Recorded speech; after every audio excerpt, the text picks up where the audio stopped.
ലോകം എവിടെ എത്തി നിൽക്കുന്നു എന്ന് ചോദിക്കുമ്പം ഇറാനും ഇസ്രായേലും എന്നതിലുപരി ഇറാനും അമേരിക്കയും എന്നുള്ളിടത്ത് ഈ കാര്യങ്ങളൊക്കെ നീങ്ങിയിരിക്കുകയാണ്. അതിൻ്റെ പ്രധാന റിപ്പോർട്ടുകളൊക്കെ വന്നു കഴിഞ്ഞു. അതിൽ ആവശ്യമായിട്ടുള്ള എല്ലാ മുന്നൊരുക്കങ്ങളും ഇറാൻ നടത്തിക്കഴിഞ്ഞിരിക്കുന്നു. അതുമാത്രമല്ല, അമേരിക്കയുടെ ഭീഷണിപ്പെടുത്തുന്നതിന് മുമ്പായിട്ട്, അഥവാ ഭീഷണി എന്താണെന്ന് വെച്ചാൽ, അമേരിക്ക പറയുന്നിടത്ത് കാര്യങ്ങൾ നിർത്തുകയാണെങ്കിൽ നിങ്ങളുടെ ഭാവിയും നിങ്ങളുടെ രാജ്യവും നിങ്ങൾക്ക് കൂടെ ഉണ്ടാകും. അല്ല എങ്കിൽ നിങ്ങളുടെ രാജ്യത്ത് ഇന്ന് അനുഭവിക്കുന്ന പ്രൊട്ടസ്റ്റുകളെ വളരെ ഭീമാത്കരമായിട്ടുള്ള ഒരു ഓപ്ഷനിലേക്ക് അല്ലെങ്കിൽ ഒരു സിറ്റുവേഷനിലേക്ക് പോകും.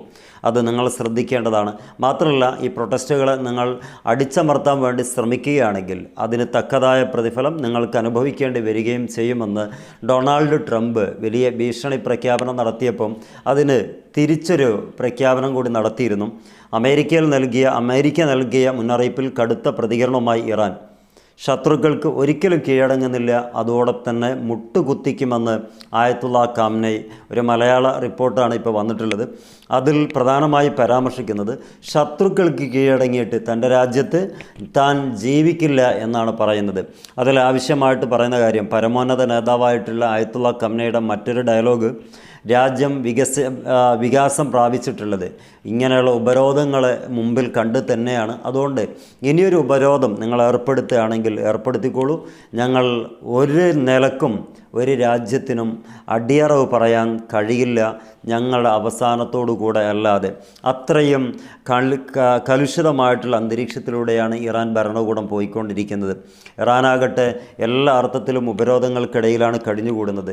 ആവശ്യമായ അവകാശങ്ങളൊക്കെ നേടിക്കൊടുക്കാമെന്നും നിങ്ങൾ ബിസിനസ്മാർ ചെയ്യുന്ന എല്ലാ ഈ പ്രൊട്ടസ്റ്റും അത് ന്യായമാണെന്നും അംഗീകരിക്കുന്നതിനോടൊപ്പം ഈ രാജ്യത്തെ ഗവൺമെൻറ് നിങ്ങളുടെ ന്യായമായ പ്രതിഷേധങ്ങൾ അതേ അർത്ഥത്തിൽ ഉൾക്കൊള്ളാനും സന്നദ്ധത അറിയിക്കുന്നു എന്ന് പറഞ്ഞിട്ടൊരു സ്പീച്ച് ഉണ്ടായിരുന്നു.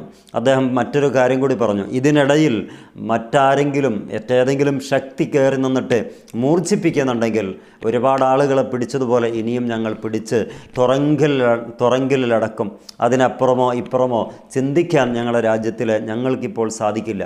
ഞങ്ങളുടെ രാജ്യത്തെ പൗരന്മാരാണ് ഞങ്ങൾക്ക് ഏറ്റവും വലുത് എന്ന് പറയുന്നുണ്ട്. അഥവാ അവരെ അടിച്ചമർത്തരുത് എന്ന ഒരു റിപ്പോർട്ട് ട്രംപ് പറയുമ്പോൾ അതിനനുസരിച്ചൊരു മറുപടിയാണ് കൊടുത്തത്. തീർത്തും അപലപനീയമായിട്ടുള്ള വെനിസ്വേല ഇടപെടുന്നതിന് ശേഷം ഇനിയും ഇറാനിലേക്ക് കണ്ണും വെച്ചിട്ടാണ് ട്രംപ് ഈ കാര്യങ്ങളൊക്കെ പറയുന്നത്. തീർത്തും എന്ന് പറയുമ്പോൾ അതിനൊരു ബാക്കി ഭാഗം കൂടി ചില ആളുകൾ എഴുതി കാണുന്നുണ്ട്. ഈ ഇറാനിലേക്ക് ട്രംപ് ഉടനെ വരില്ല. ഇറാൻ്റെ ഈ ഒരു സിറ്റുവേഷൻ എന്താണെന്ന് മനസ്സിലാക്കിയിട്ട്, അഥവാ ഈ വെനിസ്വേലയിൽ 6 മാസം എടുത്തതിന് ശേഷമാണ് പെടുന്നതിനൊരു അറ്റാക്ക് നടത്തിയിട്ട് കീഴ്പ്പെടുത്തിയത്. ഇതേ സ്ട്രാറ്റജി തന്നെ ആയിരിക്കും ഇവിടെയും വർക്കൗട്ടാക്കാൻ സാധ്യത എന്നുള്ളതാണ് വെനിസ്വേല മുൻനിർത്തിക്കൊണ്ട് ആളുകൾ പറഞ്ഞു വെക്കുന്നത്. ഇറാനോട് പല വിധേനയും പല കാര്യങ്ങളും ചെയ്തു നോക്കി. അവിടെയൊക്കെ പരാജയപ്പെട്ട ട്രംപ് ഭരണകൂടം നാണിച്ചിരിക്കുകയാണ്. ഇനി അവസാനമായി പ്രൊട്ടസ്റ്റ് തുറന്നു വിടുകയും ചെയ്തു. അവിടെയും പരാജയം മണക്കുന്നത് കൊണ്ട് തന്നെ ഇനി എന്ത് ചെയ്യുമെന്നുള്ളതാണ്. അവസാനമായി ട്രംപ് പറയുന്നു, നിങ്ങൾ അവരെ അടിച്ചമർത്തരുത്.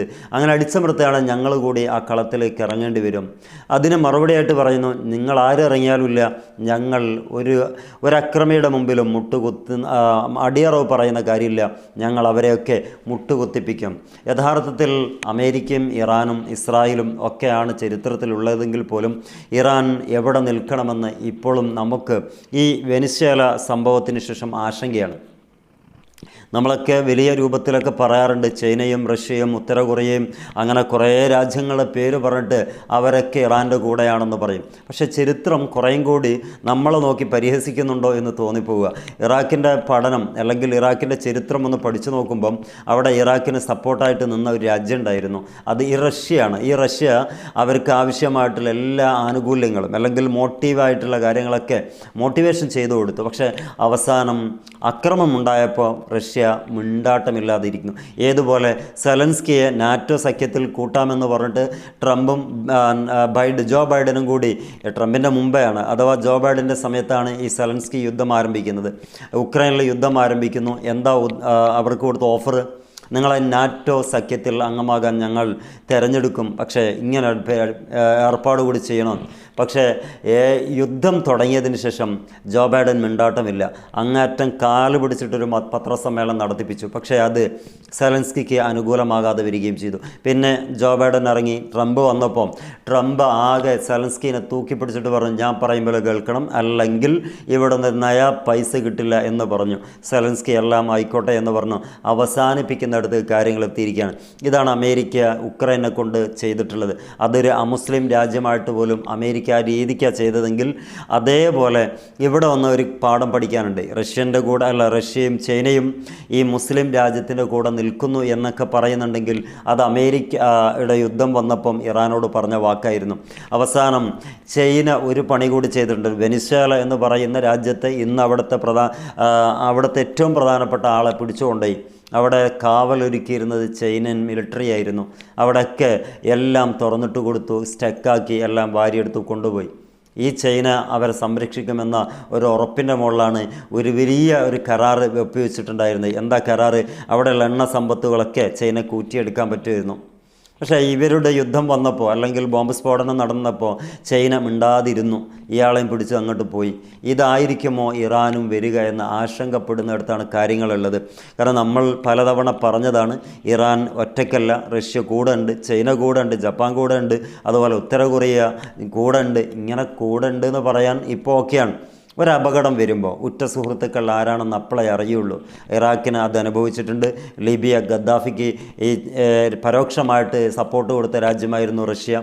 ഈ റഷ്യ ചതിക്കില്ല എന്ന് പറയപ്പെടുന്നു. ഇന്ത്യയായിട്ട് നല്ല ബന്ധം പുലർത്തിപ്പോകുന്ന രാജ്യമാണ് റഷ്യ. പക്ഷേ ചതിയുടെ എല്ലാ ഐറ്റവും നമ്മളിവിടെ പല രൂപത്തിൽ, പല വിധത്തിൽ, പല സാഹചര്യത്തിൽ നമ്മൾ കണ്ടു കഴിഞ്ഞു. ലോക ചരിത്രങ്ങൾ എടുത്തു നോക്കുമ്പം ചതിയിലൂടെ മാത്രമേ വലിയ രൂപത്തിൽ വില്ലാളി വീരന്മാരായിട്ടുള്ളൂ. ആ വില്ലാളി വീരന്മാർ 10-100 കൊല്ലം കഴിയുമ്പം തകിടം പറഞ്ഞ് താഴെ വീഴുന്നതും നമ്മൾ കണ്ടു. ഇതൊക്കെയാണ് പഴയകാല ചരിത്രവും നമ്മൾ സൂചിപ്പിക്കുന്നത്. എന്താണെങ്കിലും ഇറാൻ പ്രതിരോധിക്കുന്നു. അവസാന നിമിഷം വരെ മുട്ടുകുത്തിക്കും. ആ മുട്ടുകുത്തിക്കുന്നത് വരെ പ്രതിരോധിക്കും എന്ന് പറയുന്നുണ്ട്.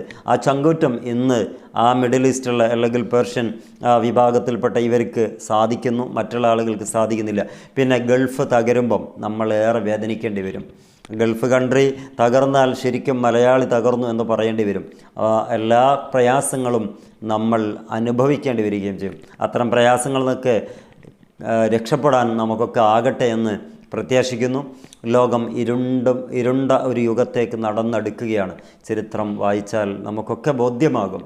മറ്റൊരു വീഡിയോയിൽ കാണാം. എല്ലാവർക്കും നന്ദി.